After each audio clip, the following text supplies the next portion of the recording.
Hey there everyone, this is part 2 of my 500 sub special, ranking every animatronic exhibit that I have been to. I believe I forgot to bring this up in part 1, but hey, better late than never. I'm doing this not only because of my 500 sub special, but also 2025 marked the 10-year anniversary since I went to my first animatronic exhibit back in 2015. So I basically wanted to just recap them all, give my opinions on each of them. With this being part 2, we pick up where we left off at the very beginning of 2024, and again, the criteria I'm using to rank these are species selection, animatronic, exhibit layout, and how well the animatronics themselves are situated in the natural environment. Pretty simple, all things considered, so let's just get into it. Starting off, we have St. Louis Zoo Emerson's Dinosaurus 2024. Yes, this is the exact same exhibit as the one featured in part 1 when I was talking about this place. Speaking of which, I would like to correct myself. This is not the first place I've seen a Sarcosuchus animatronic. That would actually be Columbus 21. I forgot about that. But even if this is the same exact exhibit as it was in 2022 when I went, of which I'm surprised they kept it installed for 3 years. They've had it there since 2021. Even if it is the same exhibit, I still really like it. There's not a lot of species, but the ones that they do have cover a pretty good range of animals. Now, at the same time as this trip, the St. Louis Zoo also had an Asian lantern type event going on, so the zoo was open later than usual. And I got to see the dinosaurs at night. This was the first time I got to see animatronics at night, outside, lit up and all, and it was overall pretty cool. Honestly, a nice addition, or a different version of the same exhibit, so it gets an A tier. Columbus Zoo Dinosaur Island 2024 gets a B tier. This exhibit was fine, I suppose. It wasn't really my favorite exhibit, or iteration of it so far. Even still, they have a pretty good variety of species on display. I genuinely don't know what company makes these animatronics, Gasosaurus being among the biggest reasons as for why. As the only company I'm aware of that makes Gasosaurus, their model does not match the one at the zoo. So, I don't know. But anyway, even ignoring the biggest anatomical issues, including the severely outdated Spinosaurus, the ridiculously small Pteranodon, and the Dilophosaurus with a frill, it's a pretty fine exhibit. I'd give it a B tier. Detroit Zoo Dinosauria 2024 is also a B tier for me. These were made by Dinodon, and really the B tier is largely enforced by the fact that they were the exact same species as the first time I went in 22. And by that, I don't just mean exact same species, I mean exact same models, just mostly in different locations along the walking trail. If anything, the only new addition was Maiasaura, but even despite that, it wasn't an awful exhibit. There was a pretty good species variety, even if, again, misleading exhibit name of Dinosauria with 5 of them not being dinosaurs. B tier works. Columbus Metropolitan Library 2024 gets a B tier.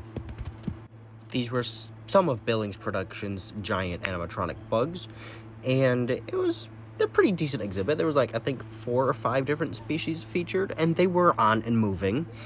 But the animatronics themselves were rather closely knit to each other, and the signs really only said things like stag beetle or grasshopper with a little information, but never really specified an exact species. Overall, a pretty neat exhibit, but I'm going to be putting it in B tier. Cleveland Metro Parks Zoo 2024 Dino Cove gets an A tier. These were made by Dinodon again, and usually I would put this in a really high B tier, not A tier. Even if the species variety is admittedly really good, pretty diverse, the walking trail itself is basically just a slightly curved one-directional path, and the dinosaurs, or archosaurs, I guess, since there were 2 pterosaurs featured, but they were just placed along the edge of the path instead of, mixed in or sort of mingling with the normal environment, so that would usually give it a B tier, but the diversity of species featured, including a couple species I wasn't expecting to see there, primarily Suncoraptorus, Datausaurus, and Dromaeosaurus, gives the entire exhibit a pretty decent A tier. John Ball Zoo Dino Adventures gets an A tier as well. This is a pretty decent exhibit, again, by Dino Don. And a pretty decent part of what gives this exhibit such a high ranking for me is that the dinosaurs were largely spread across the entire zoo. Now, most of them were confined to a specific trail in it, though a few of them were actually closer to the entrance of the zoo itself, which I find more fun, instead of having them all confined to a very specific part of the zoo.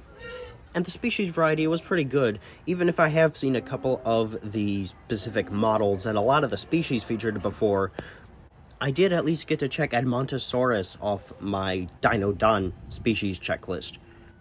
Zoo Knoxville Planet Predator gets an S tier.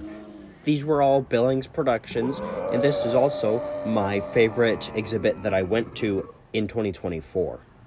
It was a mixture of some of their dinosaurs and their entire prehistoric predators selection, which does check off their predators collection off my to see checklist, as well as a couple of their dinosaur species I haven't seen yet, specifically Rugops and Giganotosaurus. These animatronics were spread across the entire zoo. It's not a really big zoo, but they're spread across the entire zoo, so you had to walk through the whole thing to see them all. And because Billings' Predators selection was here, these animatronics cover a great range of Earth's geologic history. This is also the first time I've caught some of their somewhat updated models where the design is still the same, but now they've implemented a blinking mechanism into a few of them. At Knoxville, I only got to see that with their Carnotaurus and Acrocanthosaurus models, although I've seen videos online of a few of their other species that do it. I just have yet to see those guys. The Billings Productions animatronic facility itself gets an S tier. I first stumbled across Billings Productions back in 2018 when I was looking at pictures of baryonyx, and since then I had wanted to take a tour of their facility. And honestly, the 7-year wait leading up to when I did it last year was really worth it. The facility itself was honestly really nice, and the tour was decently in-depth. And although I didn't get to see them build any animatronics, the process as to how they do it was explained, as well as how they fix up any worn down or damaged animatronics after an exhibition. And I gotta say, it was all pretty intriguing. Throughout the tour, there was also some discussion about the specific species that Billings makes, general information about the animals themselves, and it was all pretty fun. Learned some stuff. There were a couple species there that I'm checking off my checklist in terms of I've seen them, but not in a proper exhibit yet. Those being Baryonyx, Stegosaurus, Ornithomimus, Massospondylus, and Dimetrodon. Meeting CC, the Coelophysis, the company's unofficial mascot, was pretty fun, and I got some good stuff at the gift shop.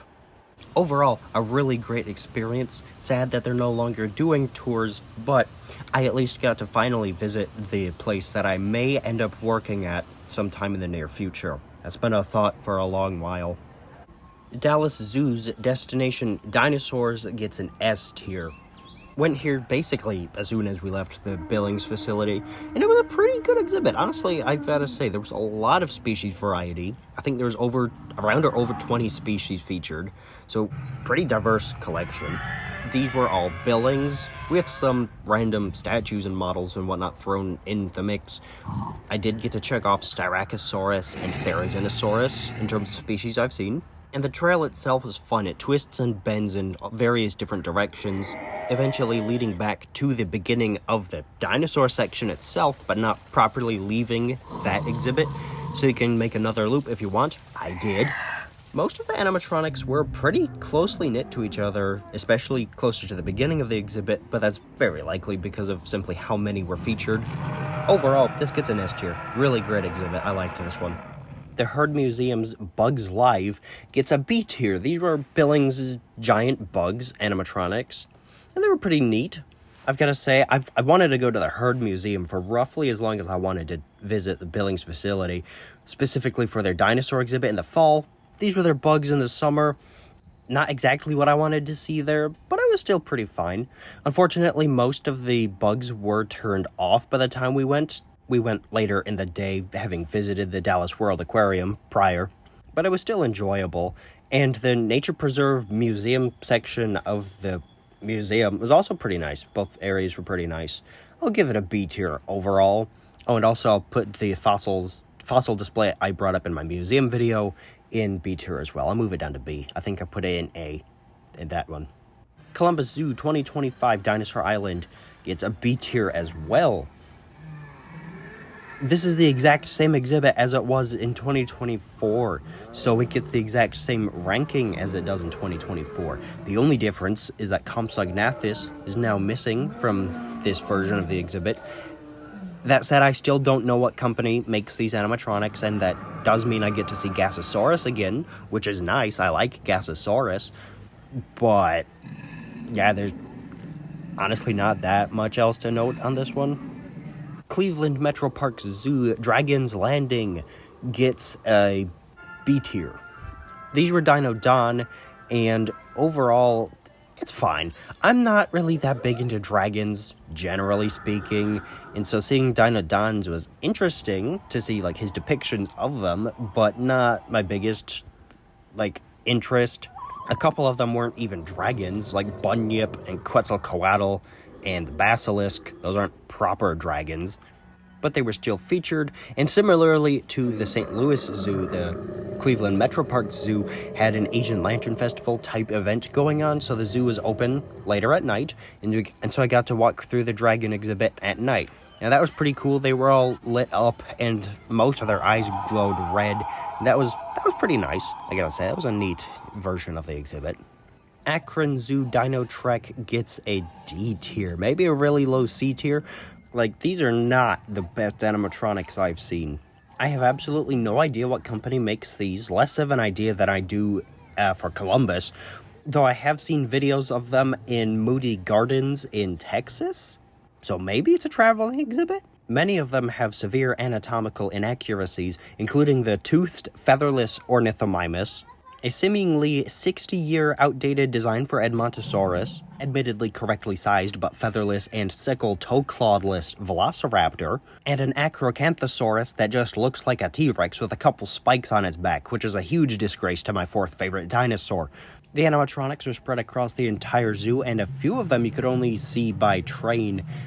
And so even if the animatronics themselves were not really good design-wise, the exhibit itself was still fun. It was still an enjoyable experience and a fun trip to the zoo. Columbus Zoo Dinosaur Island 2025, but at night. So apparently back in 2024, the Columbus Zoo kept their dinosaurs past the usual expiration date, I guess you could say, and decorated them with the zoo's holiday lights, which I was unaware of and wanted to see last year, 2025, in which I did. And although it was, again, the exact same exhibit as 2024 and now 2025, I'm seeing it again, but with lights. And it was honestly a pretty interesting, unique version of the ride. Hadn't seen it like this before. I wonder if they'll do it again in 2026. I hope they swap their species out this year. But overall, it was a pretty unique version of the ride. I enjoyed it. It gets an A tier.